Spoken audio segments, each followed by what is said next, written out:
ढेंकीकुट लुटेरांक आड्डास्थली टिकिरारू finance कर्मचारी 70,000 टंका लुट।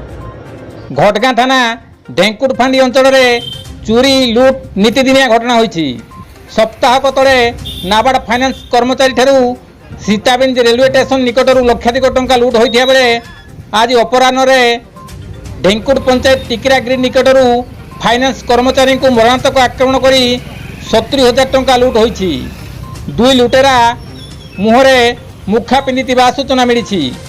खबर पाई घटगाँ एसडीपीओ आईआईसी ढेंकुट फांडी पुलिस घटनार तदंत सहित विभिन्न स्थान में सीसीटीवी फुटेज देखुंती। तेबे ढेंकीकुटू चोरी और लुट रोकियापाई पेट्रोलिंग पुलिस फोर्स सहित दक्ष पुलिस एसआई नियुक्ति साधारण दाबी होछि। Kabindra Rout report KD news Odia.